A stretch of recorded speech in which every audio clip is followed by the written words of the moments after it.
नमस्कार दोस्तों, कार की ऑनलाइन क्लासेज में आपका स्वागत है। आपके कक्षा 10 के सामाजिक विज्ञान के पेपर जो कि आगामी समय में होने वाला है, उसको ध्यान में रखते हुए सामाजिक विज्ञान के कुछ टॉपिक लेके आया हूँ जो पॉलिटिकल साइंस के हैं। उनमें पहला टॉपिक है केंद्र सरकार।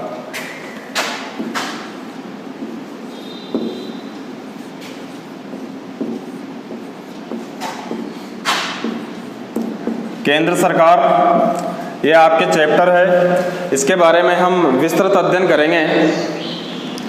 तो बात कर ली जाएगी भाई केंद्र सरकार क्या होती है। दो प्रकार की सरकार होती है, एक तो होती है केंद्र सरकार और एक होती है राज्य सरकार। तो केंद्र सरकार, जैसा कि केंद्र सरकार का संचालन अभी जो हमारी माननीय प्रधानमंत्री नरेंद्र मोदी है, तो वो केंद्रीय सरकार का संचालन कर रहे हैं। बात की जाए राज्य सरकार की, जो कि आपके सिलेबस में है, अगले चैप्टर में हम उसको भी लेंगे, लेकिन बेसिक बात कर लेते हैं कि केंद्र सरकार अपनी संचालन, अपनी सुविधा के लिए राज्य सरकारों का गठन किया जाता है। जो अदृश्य होती है उन्हें मूर्त रूप देने के लिए राज्य सरकारों का गठन किया जाता है। इस बारे में हम विस्तृत अध्ययन अगले टॉपिक में करेंगे, जो कि आपके है राज्य सरकार। अब फिलहाल हम चलते हैं केंद्र सरकार की तरफ। तो केंद्र सरकार तीन चीजों से मिलकर बनी होती है। व्यवस्थापिका,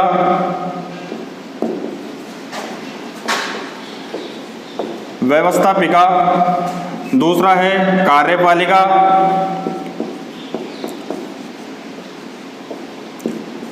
और तीसरा भाग होता है न्यायपालिका।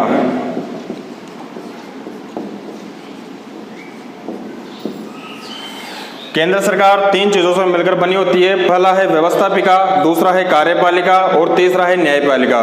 तो केंद्र सरकार के एक रूप से तीन स्तंभ होते हैं। अगर हम बात करें मीडिया, जो कि चौथा स्तंभ कहा जा रहा है आधुनिक राजनीति में, लेकिन ये संविधान में लिखा हुआ नहीं है, तो हम उस पर ही चर्चा करेंगे जो आपके संविधान में लिखा हुआ है, जो आपकी बुक में लिखा हुआ है। तो केंद्र सरकार के मुख्य रूप से तीन अंग होते हैं: व्यवस्थापिका, कार्यपालिका और न्यायपालिका। व्यवस्थापिका वो होती है जो शासन के संचालन के लिए व्यवस्था बनाती है, कानून बनाती है कि भाई शासन का संचालन कैसे करना है, उन पे कैसे कार्य करना है, इसका काम करती है कार्यपालिका। और जो उन नियमों का पालन नहीं करे उस पे एक्शन लेने का काम करती है न्यायपालिका।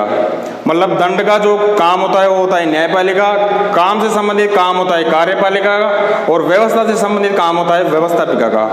तो केंद्र सरकार के तीन अंग है, आपको समझ में आ गया होगा। पहला है व्यवस्थापिका, दूसरा है कार्यपालिका, तीसरा है न्यायपालिका। तो अब हम इन तीनों को भी पढ़ेंगे। तो हम पहला टॉपिक लेते हैं व्यवस्थापिका।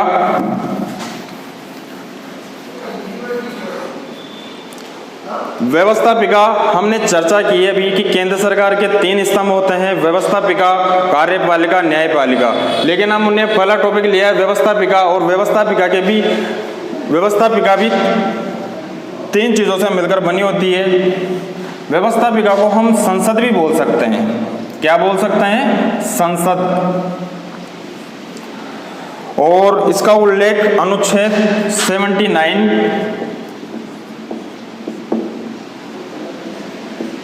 में किया गया है। तो व्यवस्थापिका, या अपन इसको संसद भी बोल सकते हैं, इसका उल्लेख अनुच्छेद 79 में किया गया है। इसके भी तीन भाग होते हैं। पहला होता है राज्यसभा, पहला भाग होता है राज्यसभा, दूसरा भाग होता है लोकसभा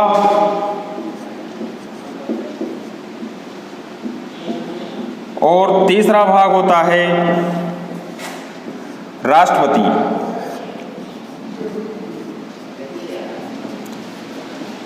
व्यवस्थापिका या संसद, इसके भी तीन भाग होते हैं। पहला होता है राज्यसभा, दूसरा होता है लोकसभा और तीसरा होता है राष्ट्रपति। लोकसभा, राज्यसभा, राष्ट्रपति। राज्यसभा का उल्लेख अनुच्छेद 80 में किया गया है और लोकसभा का उल्लेख अनुच्छेद 81 में किया गया है और राष्ट्रपति का उल्लेख अनुच्छेद 53 में किया गया है।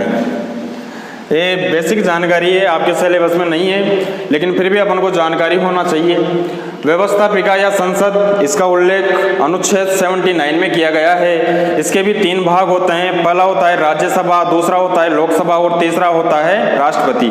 लोकसभा और राज्यसभा कानून बनाने का काम करते हैं, नियम बनाने का काम करते हैं, लेकिन उन्हें अंतिम स्वीकृति प्रदान करने का काम राष्ट्रपति करता है। इस वजह से संसद का राष्ट्रपति भी एक मुख्य भाग माना जाता है। अब यहाँ से अपन अगर जैसे प्रश्न जानना चाहें कि भाई इससे प्रश्न क्या उठता है, तो इससे प्रश्न ये उठता है दोस्तों कि जैसे बात की जाएगी व्यवस्थापिका या संसद किन किन से मिलकर बनी होती है, तो जैसा कि हमने पढ़ा राज्यसभा, लोकसभा और राष्ट्रपति।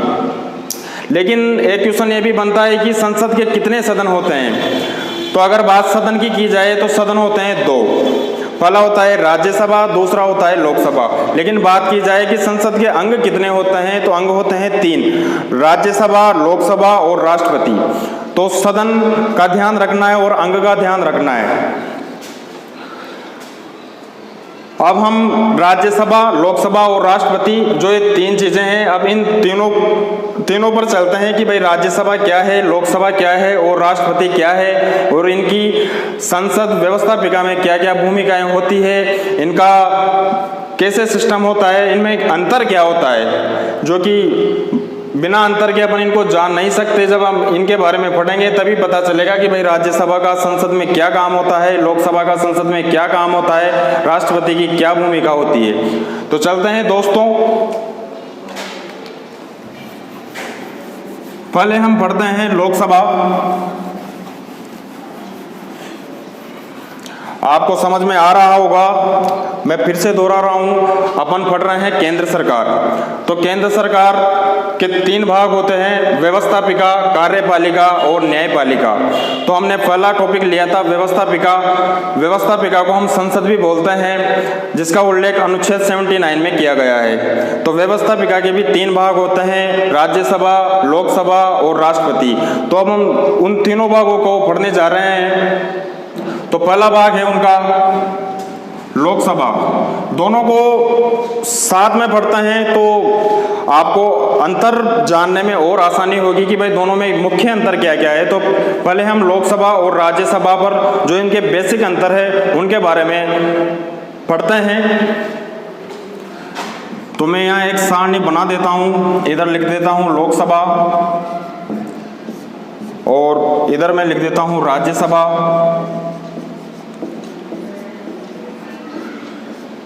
इन दोनों में जो बेसिक अंतर है उनके बारे में हम पढ़ते हैं।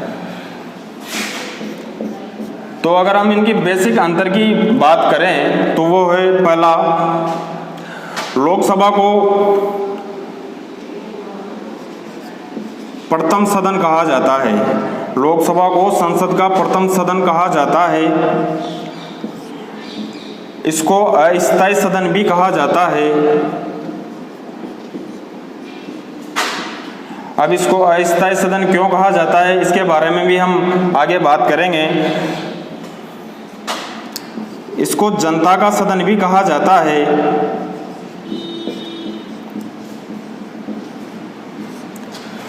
और हम राज्यसभा की बात करें तो इसको संसद का द्वितीय सदन कहा जाता है।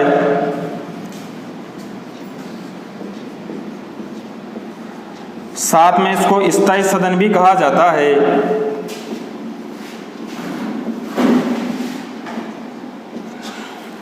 और इसको जनता का सदन कहा जाता है तो इसको विशिष्ट सदन कहा जाता है।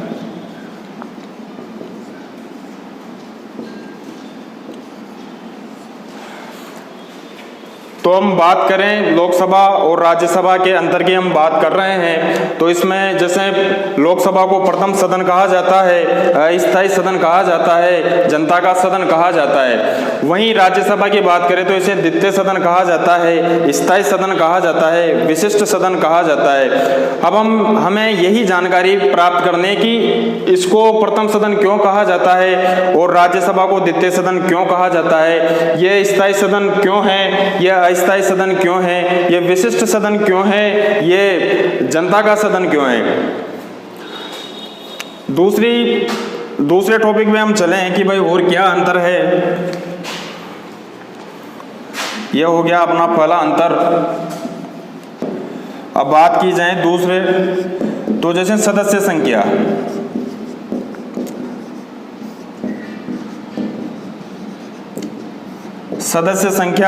इसकी सदस्य संख्या 552 है।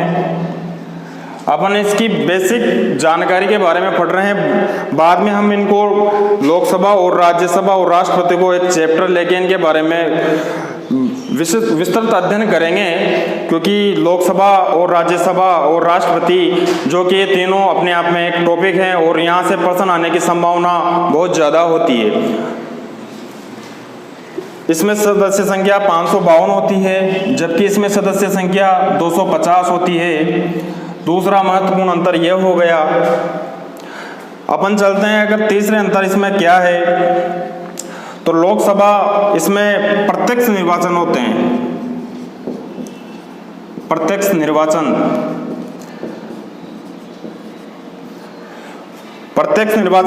निर्वाचन का मतलब यह होता है, जो जैसे अपने भारत में जो भी 18 वर्ष की आयु प्राप्त कर चुका है वो सभी प्रत्यक्ष चुनाव में भाग लेता है और अपने उम्मीदवार को चुनता है। मतलब इसमें लोकसभा में जो सदस्य होते हैं उन्हें चुनने का अधिकार जनता के पास प्रत्यक्ष रूप से होता है। वो प्रत्यक्ष रूप से चुनाव में भाग लेते हैं और अपने शासन का चुनाव करते हैं, जबकि राज्यसभा में ऐसा नहीं है। राज्यसभा में अप्रत्यक्ष रूप से अप्रत्यक्ष निर्वाचन होता है। अप्रत्यक्ष निर्वाचन का मतलब यह होता है कि जिन शासकों को हम चुनकर भेजते हैं वही कुछ लोग इस चुनाव में भाग ले पाते हैं। सारी जनता जो कि 18 वर्ष से ऊपर के यहाँ पर सभी नागरिक वैश्विक मताधिकार माने जाते हैं, वह राज्यसभा के चुनाव में भाग नहीं लेते हैं, जबकि लोकसभा में ऐसा नहीं है। लोकसभा में प्रत्यक्ष निर्वाचन होता है और इसमें 18 वर्ष की आयु जो भी प्राप्त कर चुका है वो प्रत्येक व्यक्ति इसमें चुनाव में सीधे रूप से भाग लेता है, जबकि राज्यसभा में ऐसा नहीं है।